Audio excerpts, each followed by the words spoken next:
Hello, everyone. Thank you again for giving me the opportunity today to share some thoughts with you. And I will always say that once again, I do appreciate your time and I do not take your time for granted.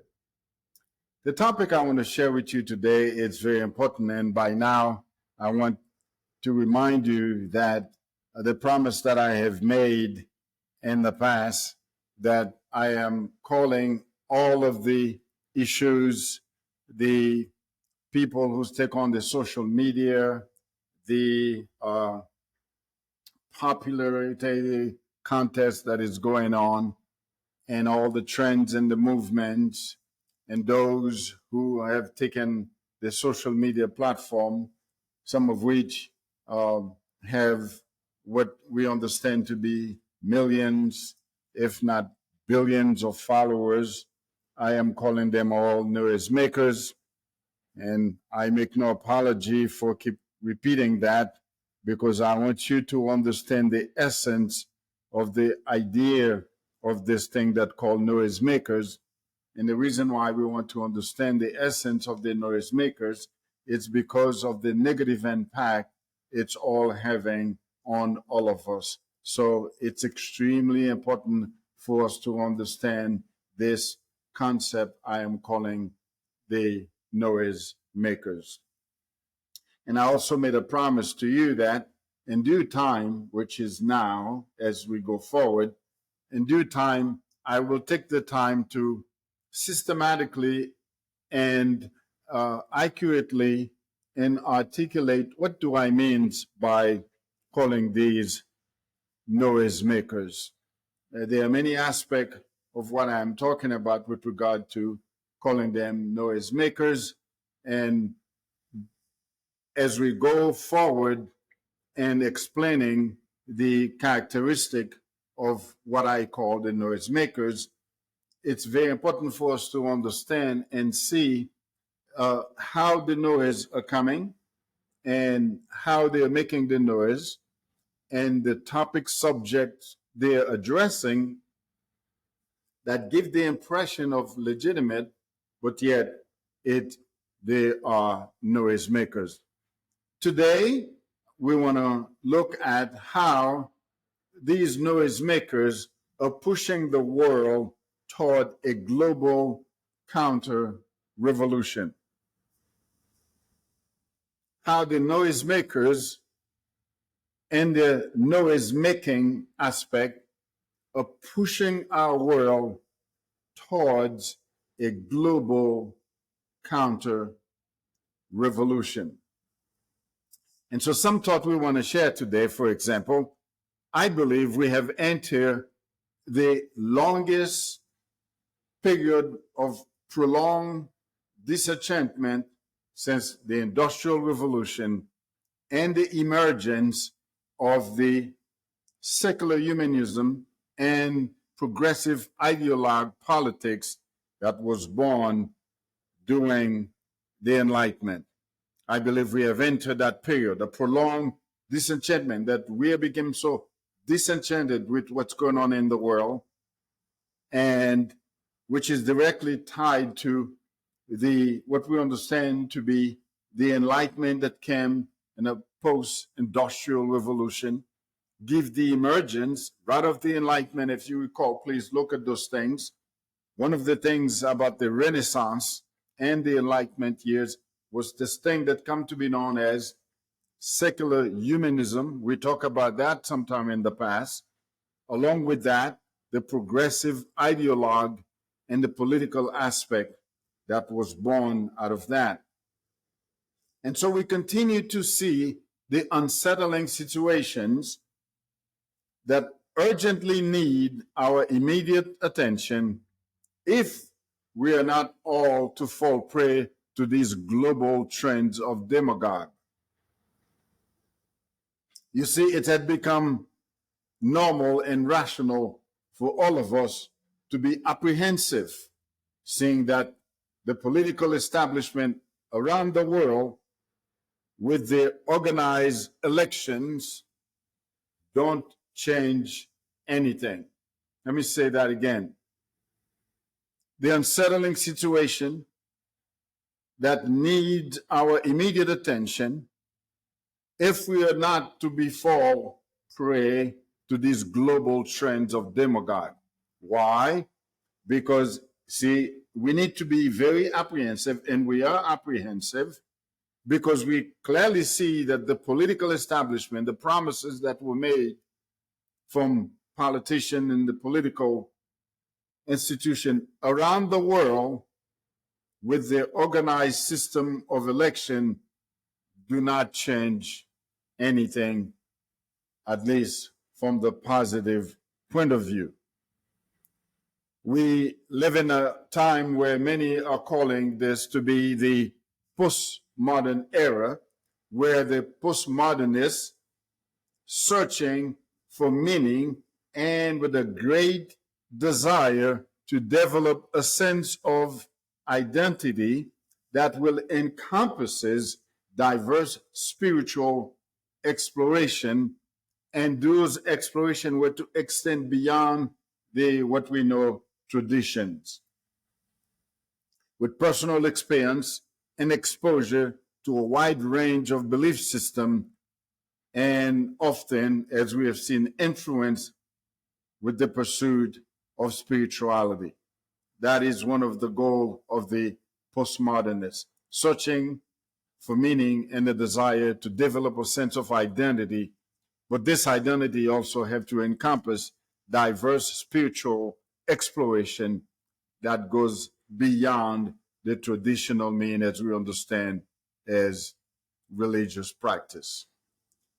And so the inclination toward personalized expression of self and faith, in their view, call for a more inclusive and open-minded approach to spirituality that may cause certain, which it have done, the religious establishment, primarily Christianity, group of Christian, to compromise what is deemed to them to be non-negotiable, and if they do so, it will undermine the foundational principle of faith.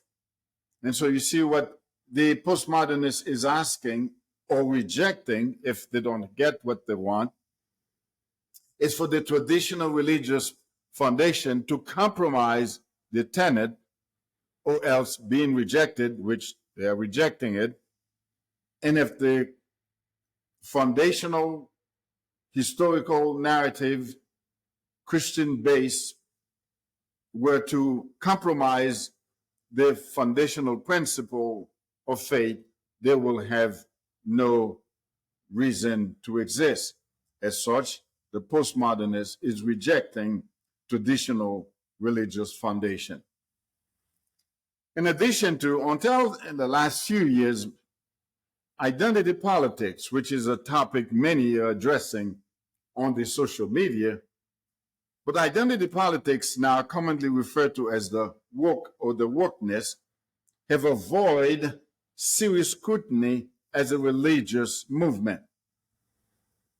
And yet, before that, many political observers had indicated it does have, the woke movement does have a religious characteristic, and as we go along, we will identify those religious characteristics. And I am well aware, and I hope you are too, there are many other public speakers out there who take on the social media to podcast, some of which I have listening to, who's already identifying those religious characteristics displayed by the woke movement.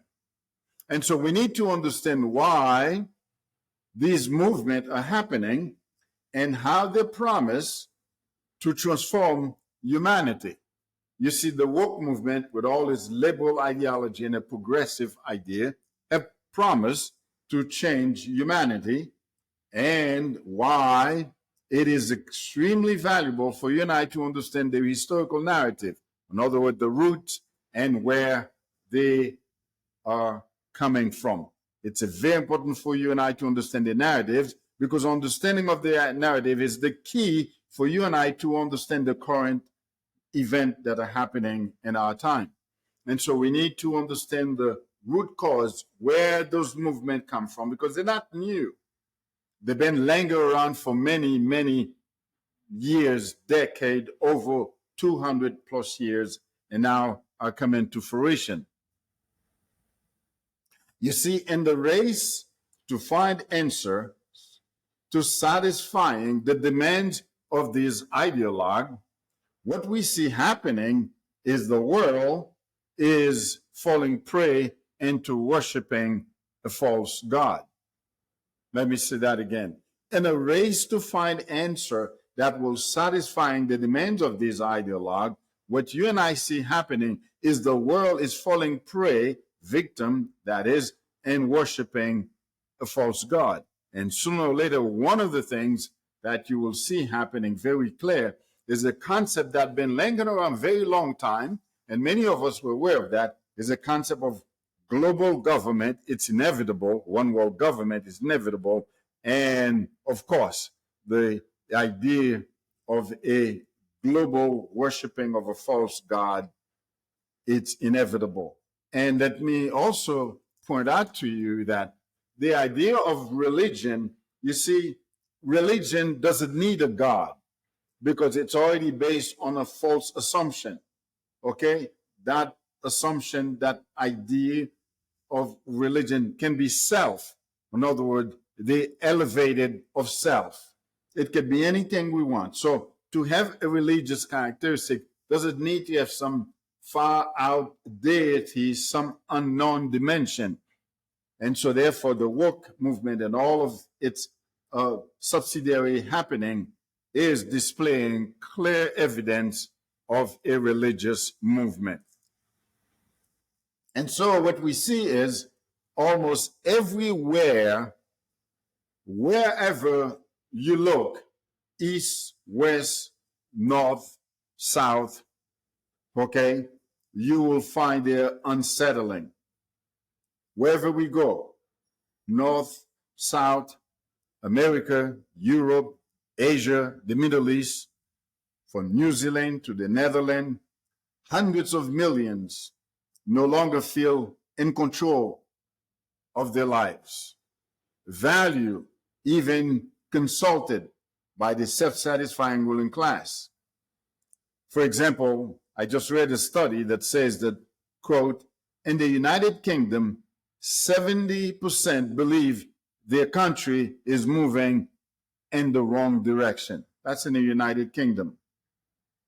Okay, a YouGov poll revealed that 70% of United Kingdom citizens believe and feel and have a very strong sense that the country is moving in the wrong direction. An NBC poll also found that 74% of Americans in the United States of America saying the country is on the wrong track, that the country is going toward the wrong direction. These are not optimistic times around the world, nowhere around the world, my friend. Across the Western world, the vast majority of citizens are fed up with the social-political health of their country, and they are furious at the political class and desperate for answer and solution. They believe society to be broken. Here's the term. This is a study I just referred to. I did talk about that we're living in a broken world, if you recall, and that video is there. You can access it to refresh your mind, that I made it very clear that we are living in a broken world, that the world is broken, and that our life is broken. We are living in a broken world. Just recently, I had one of the podcast video where in fact, the very title of that video is that, are we mothering broken hearts in a broken world? Our hearts are broken. The mind is failing us, and we're living in this broken world. And so we find ourselves in this predicament where we are mothering our own broken hearts in a broken world. And so many feel that they believe society is broken, that the post-industrial economy, multinationalism, globalism generally aren't working. They're not working, no matter what the noisemakers saying. Okay? And many of them are angry at the incalculable cultural, social, and technological change that they feel, we feel, that have been forced on us. And they continue to do so. This is interesting. It's even today, the technological revolution continue to promise good days are ahead of us.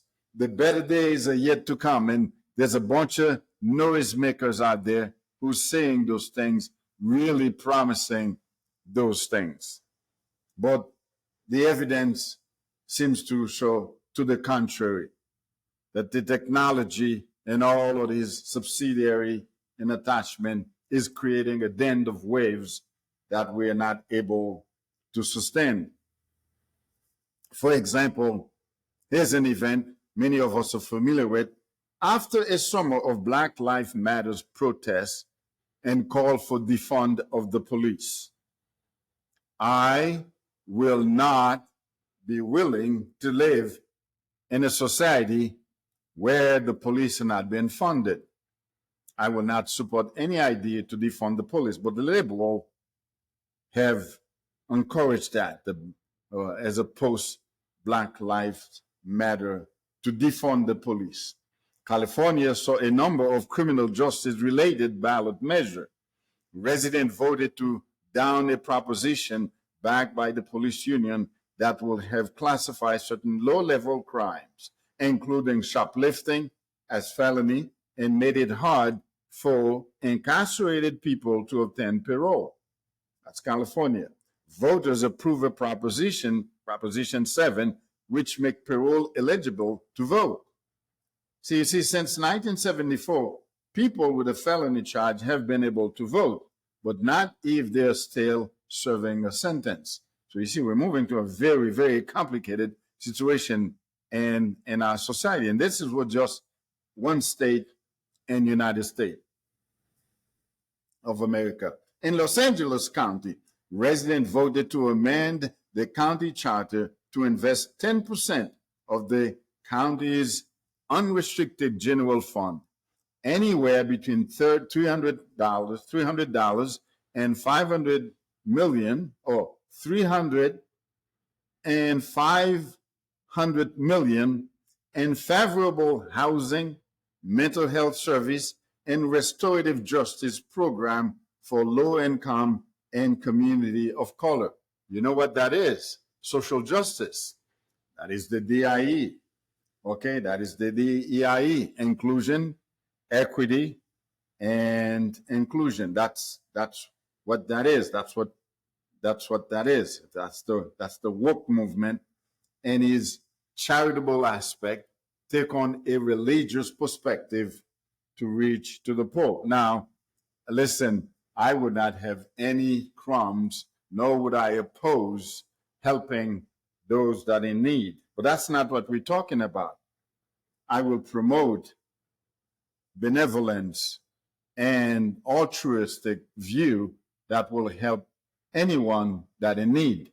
But that we're talking about something completely different. So please understand my point of view, that I am not opposed helping those that in need. But I'm just sharing with you the movement as it's inserted itself into every areas of our life and giving the impression that they have the interests of those in need at heart. But they're not. They are noise makers.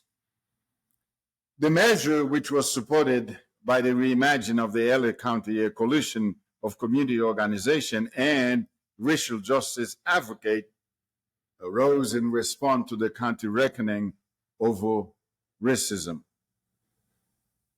Without a doubt, the study continued, the measure G wouldn't even exist, and it wouldn't be possible right now if we have not seen, okay, the experience called all of the things that happened in which George Floyd, remember, the death and the killing of George Floyd, and Breonna Taylor, and the millions of folks marching the street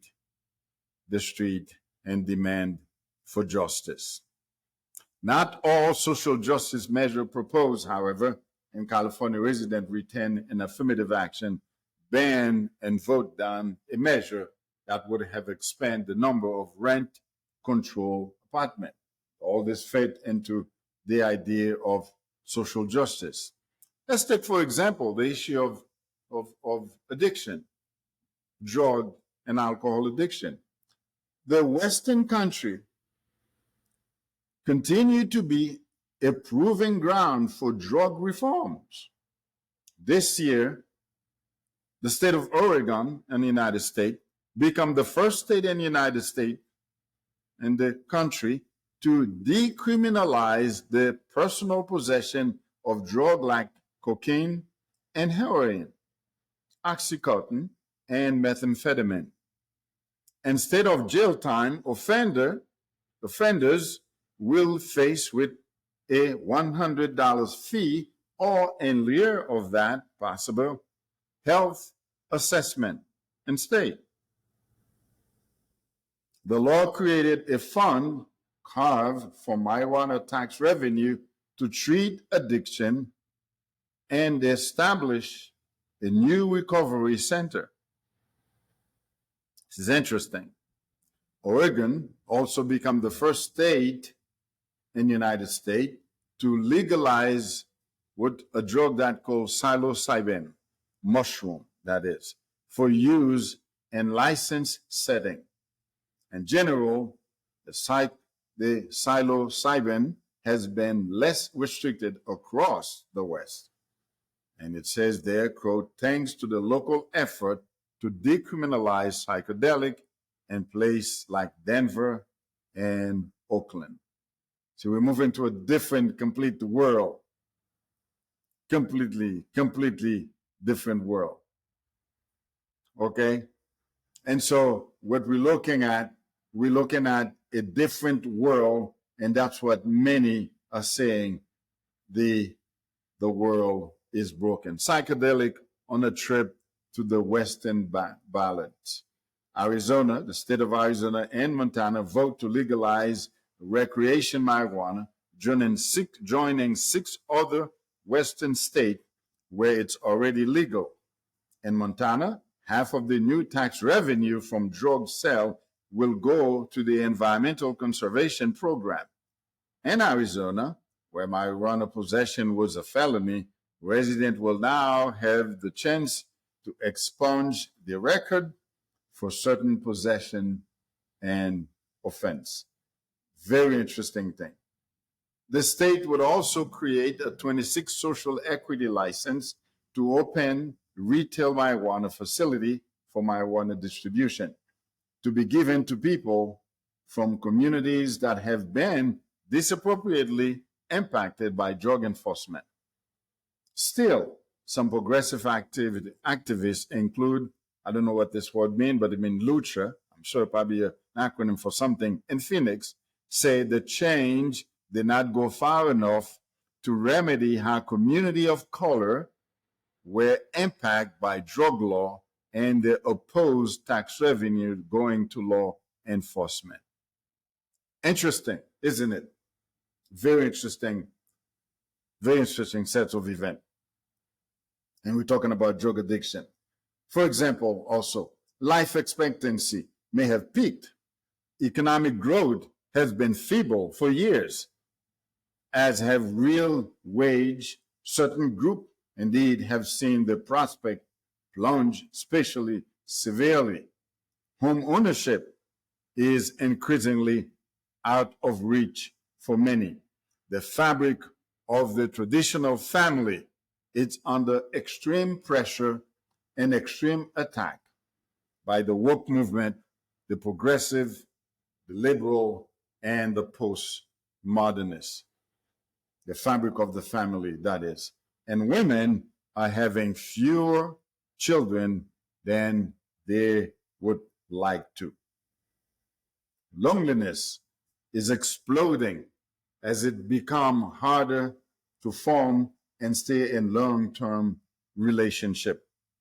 Secular humanism, therefore, that was born during the Renaissance, there's a narrative for us to pay attention to. Secular humanism, born during the Renaissance era, has left an unfulfilled spiritual void and dark traces all across the entire Western world. And now it's beginning to meet with its dysfunctional ideologies and postmodernist social movement. Crimes in many regions are actually far too high, and the study will help us see those numbers.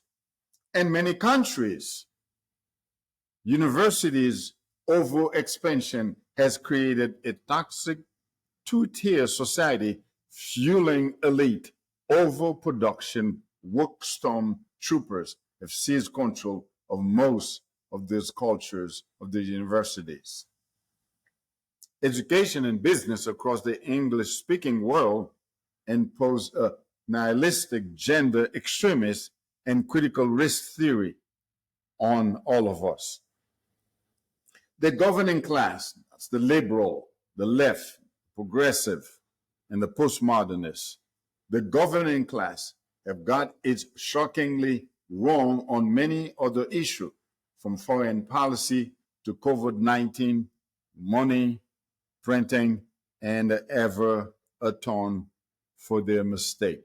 Refuse to take responsibility for their error, misunderstanding, miscalculate, and misinterpreting of history. Misinterpreting the narrative. Throughout many countries, there's an atrocity that is taking place at the worst moral proportion, taking place in doctor's office, in hospital, and in operating rooms. This atrocity was physically healthy. Children and adolescents are being permanently disfigured and sometimes sterilized.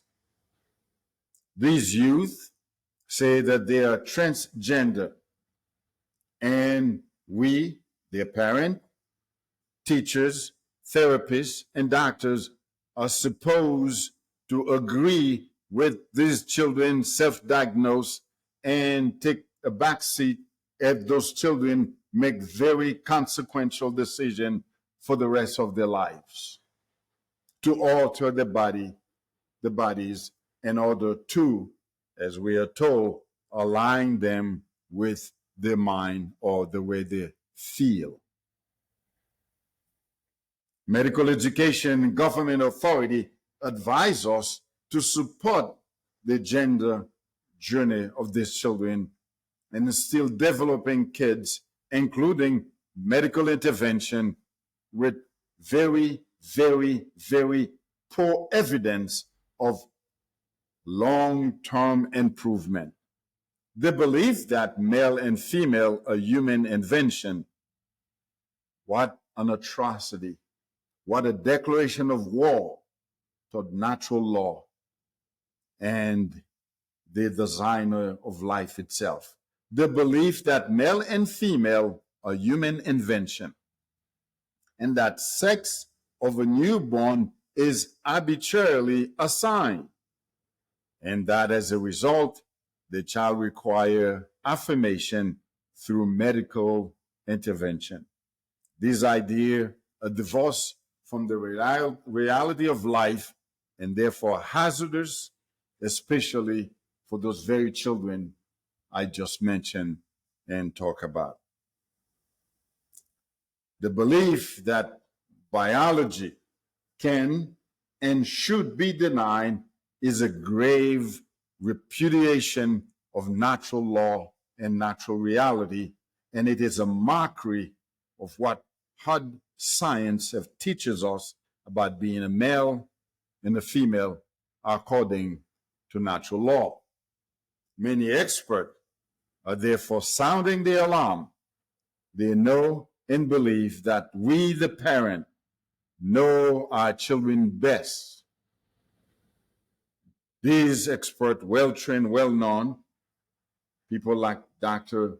Gross, especially known, they have children themselves. But the current Currently, in our country, when it comes to gender identity, everyone knows better than the mothers and the fathers, the parent, that is. We have school that enable children to live double lives. Activists telling children the loving home are unsafe for them when the parent voiced doubt about the child's new identity. For refusing to see their son or the daughter, parent might be reported to protective service, which is a development that can lead to the destruction and the disruption of the family. Interesting. You're talking about a prolonged state of instability and unsettling. And so, Mindful Conversation for Critical Time, which is our podcast, I am committed to voice this opinion as my way, from where most I can understand, to arms us as parents with reliable and trusted information that will help us to avoid, or if necessary, which I believe it is necessary, to fight for our family, described as the most difficult challenge of our time. Yes, to take a stand, to voice our opinion, and to speak up on behalf of our children. You say today's sex education and our school program aren't based on science. They're based on liberal lies and politically correctness propaganda that promote the illusion that children, yes, children can be sexually free without risk. That is a lie from the underworld. Many well-known, respected, and knowledgeable professional experts on sexual education, like Dr. Crossman, reference example after example how school and organization are whitewashing and omitting altogether crucial information, that's a quote, that doesn't fit with their PC agenda. Instead, sex educators only tell teens, children, and adolescents the fact of life that promote acceptance, sexual exploration, and experimentation. Unquote. What sex educators call education, hard science that been proven for hundreds of years, would call deception or deceptive. Sex educators are not telling children that the body is biologically and chemically more susceptible to STDs. They will only say 3 million girls, as they will say to themselves, girls have sexually transmitted infection. Educators are saying it is natural for children to, quote, explore their sexuality from a young age, and only they can decide when it is right to have sex. And the real truth is, neurobiologists say teens' brain, we know that for many years, are not fully developed for reason and way to wear the consequences, especially in the heat of this moment. Fascinating. Talking about taking a stand for our children. These teens are told condom, vaccine, and yearly testing provide adequate protection. That's a lie.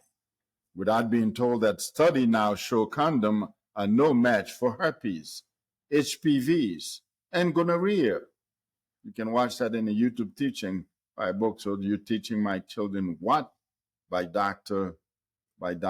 Crossman. Reveal biology truth that you won't find in today's classroom.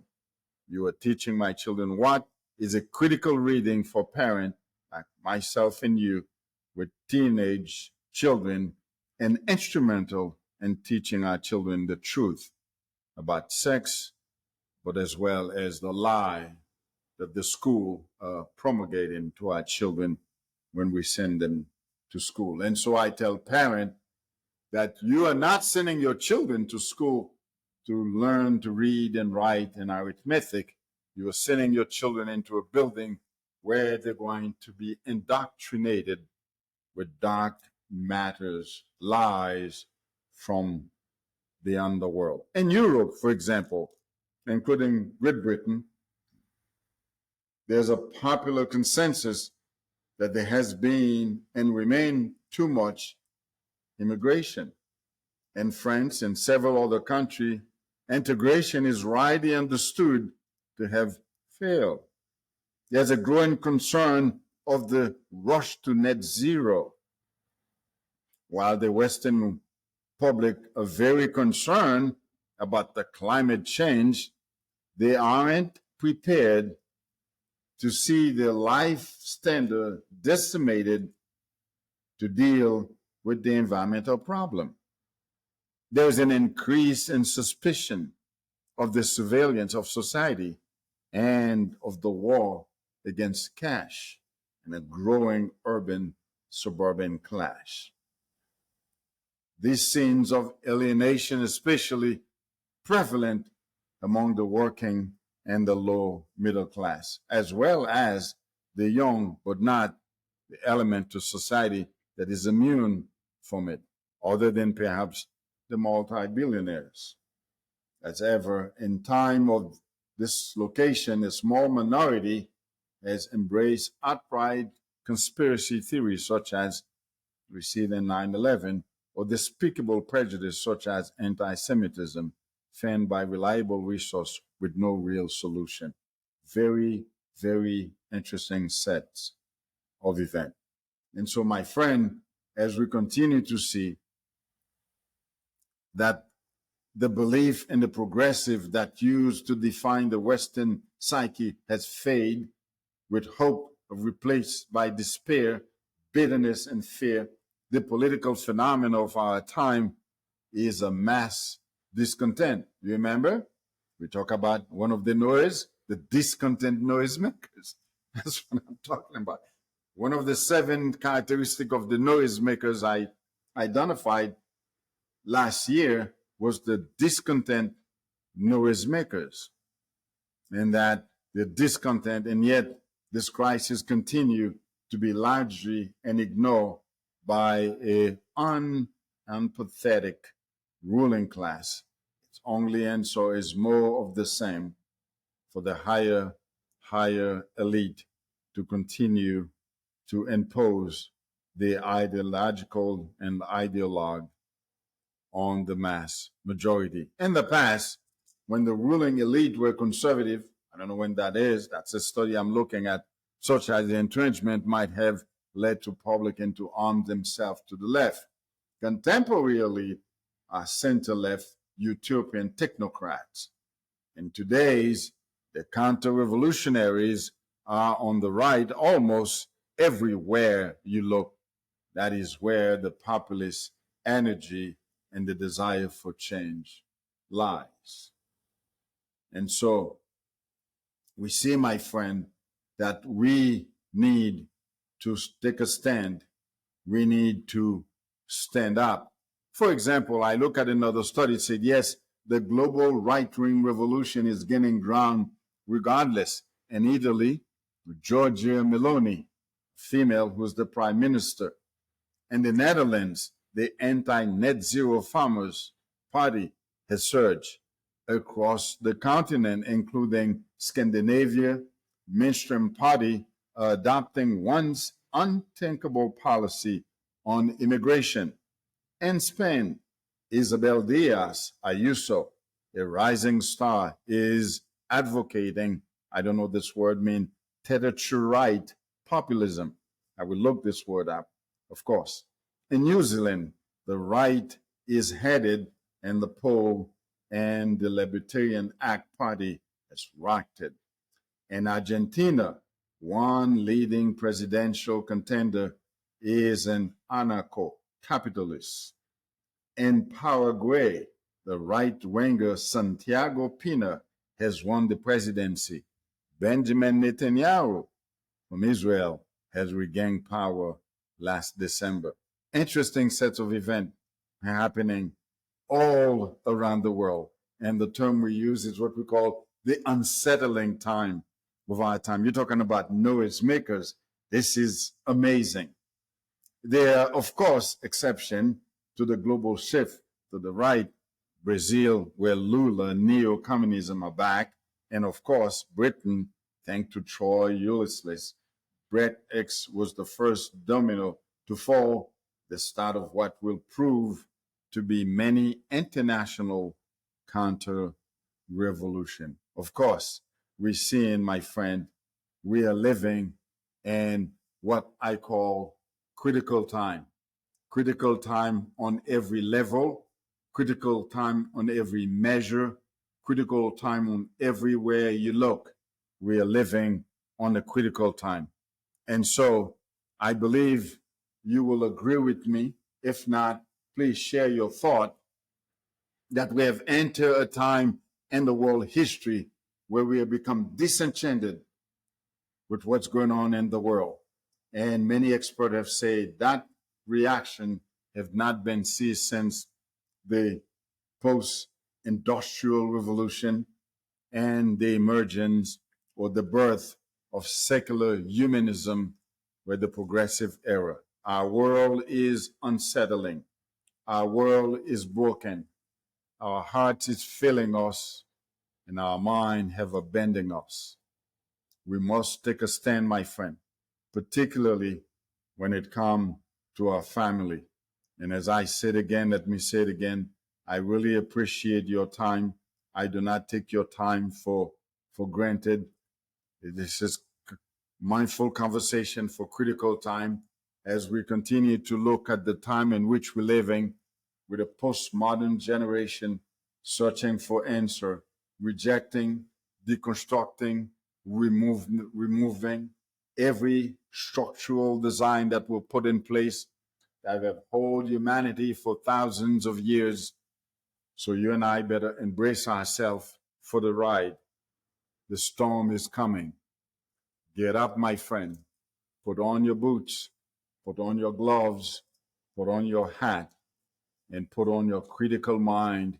You're going to need it to think your way through to safeguard the well-being of yourself as well as your family. I do not believe in violence, but I do believe in educating ourselves to be well informed, to get the information we need to make the right decision for ourselves and for our family. Until the next time, mindful conversation for critical time will always come to you with information that is based on hard science and also reliable source of information. Listen, my friend. Until then, thank you very much once again.